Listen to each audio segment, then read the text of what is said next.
Okay, hello. Welcome back to my channel. If you're new here, my name is Aphrodite. This is Aphrodite's house. I am getting over a cold, so my voice is gonna sound a little funny in this video. I apologize in advance. So in today's video, this sounds so funny to me, but in today's video, we're actually gonna talk about inconveniencing your future self. And it's so crazy how I got here, because I was scrolling and I came across this video. I can't remember which platform. It was probably TikTok, truthfully. And a girl was talking about, on her healing journey, she was like, do you like your future self? Are you friends with your future self, your higher self? Because you keep doing things to kind of inconvenience your future self, your higher self. You keep showing that version of yourself, not very much respect or love or gratitude. And someone else had stitched that video kind of talking about how they were inconveniencing their future self in terms of like school. So she was saying, it was a really good example too. She was saying how she performed well. I think she was saying how she performed well under pressure. So she would she would work all throughout the week, and then she would have maybe like 2 days off. And she would really want that time to herself. She'd be like, okay, I'm doing this for the version of me right now who just needs time to relax. I'll do the assignment, later. But doing the assignment later would then inconvenience her future self, depending on how late, later is. So then it goes back to, do you like your future self? Do you respect your future self? Are you inconveniencing your future self? Things of that nature. And what I've noticed is, yeah, I did not have a lot of respect for my future self. I consistently inconvenienced her. Consistently. On a regular basis. Oh yes, I consistently inconvenienced my future self on a regular basis. When I sort of heard that, it would be things like, okay, I understand I can't do everything, and I am a person, like, I have high functioning, like, anxiety. So once I kind of get my overthinking wheels turning and I'm kind of just doing something one way, I can get stuck,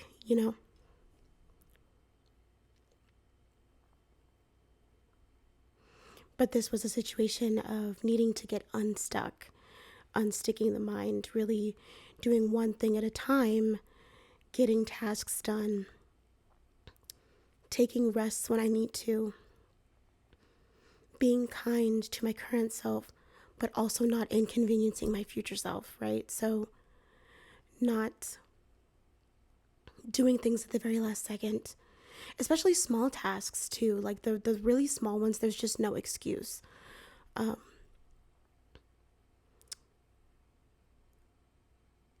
Throwing things on the floor, I'll pick that up later. Why am I inconveniencing my future self like that when I could really just pick this up right now? And I know I suffer from like seasonal depression. I suffer from anxiety. I suffer from all this good stuff. So if you suffer from these things, trust me, you're not alone. I get it.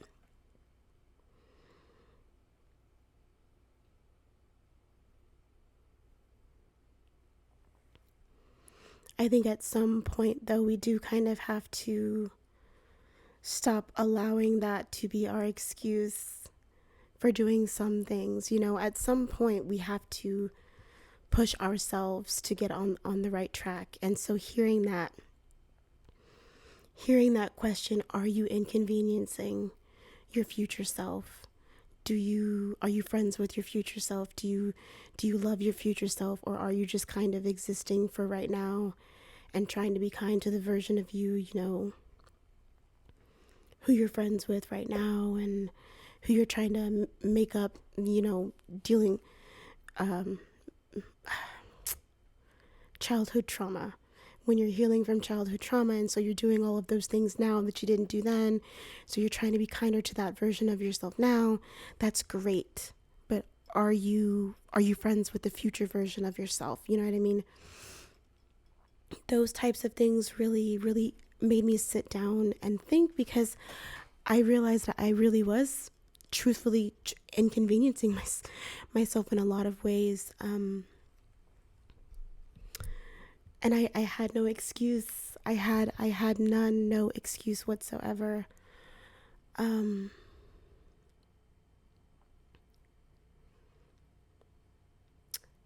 I think when the time came and I truthfully just sat down and looked at my life as a whole, I started to assess these areas in my life where I really just needed to stop making excuses for myself and really pick up these pieces, because spirituality and healing and going through and going through all these healing cycles, it's a journey, and you never stop healing, and you never stop growing, and you never stop, changing and understanding yourself and things like that.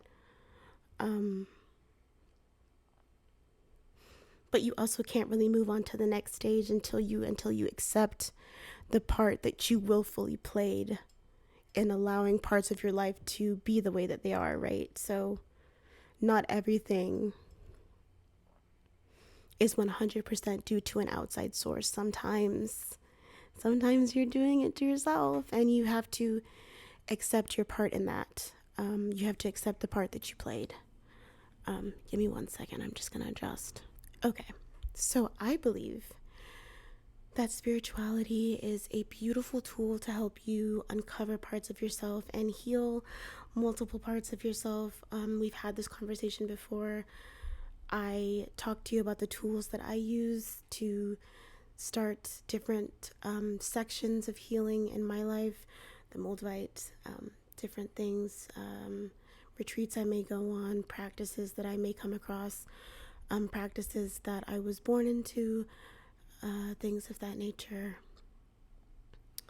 I think they're all very beautiful, but nothing works if you don't allow yourself to look into that divine mirror and understand the part that you've played in allowing your life to kind of progress within the way that it has.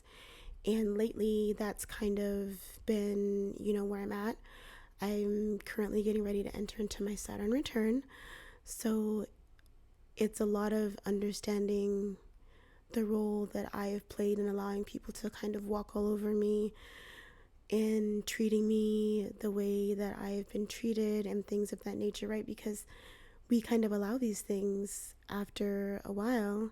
People treat us the way that we show them that we want to be treated, and the way that we allow them to treat us. If we don't like it, then we have to do something about it. I've definitely done something about it. There's been a lot of changes. I'm so happy about these changes. I'm so happy with the way that things have been progressing.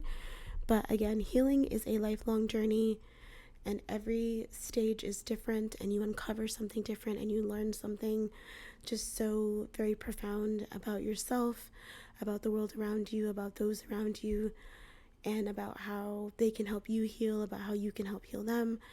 And so I really think that question of, are you inconveniencing your future self, was so important, because I think a lot of us tend to overlook that. We're in that stage of, I want to do what's best for this current version of me, living in the moment, trying to manifest what I want right now in this reality, but we're not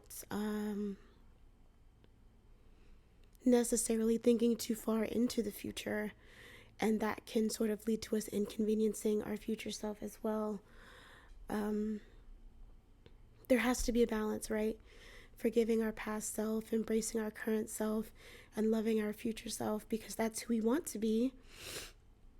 But we kind of have to lay the foundations now and forgive who we were, And it's a lot. It's a lot to understand. It's a lot to process.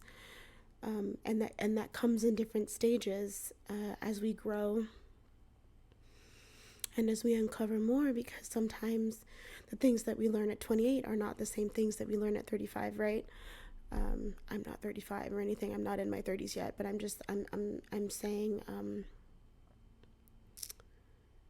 you know, maybe you uncover some trauma in your 20s, and then you heal from that and you enter a different stage, and it's a beautiful stage, and your mind goes, okay, you're ready. And in your 30s you uncover something else, you know what I mean? And then that's a whole nother healing cycle. So that's what I mean when I say like that it never really ends. It just kind of shifts and changes. Everything just kind of shifts and changes, and it can be so crazy, and that's why there's all these cycles and it never truly ends. And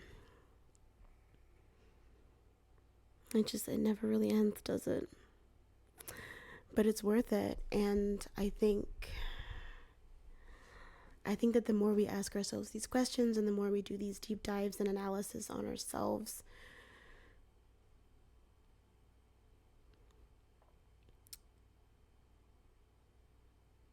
the happier we become with ourselves, because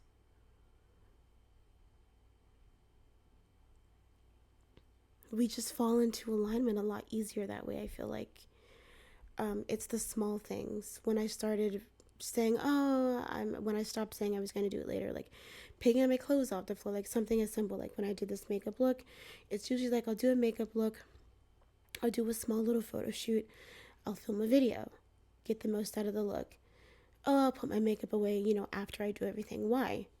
Then I'm irritated, I'm tired, I kind of want to eat, I want to relax, inconveniencing my future self. Just put the damn makeup away once I'm done. It takes 5 minutes, and then I can get my work done, and then I'm actually done when I'm done. You know what I mean? But again, it doesn't have to be for everything. Sometimes you really do just need the time and space to settle down and sit down and,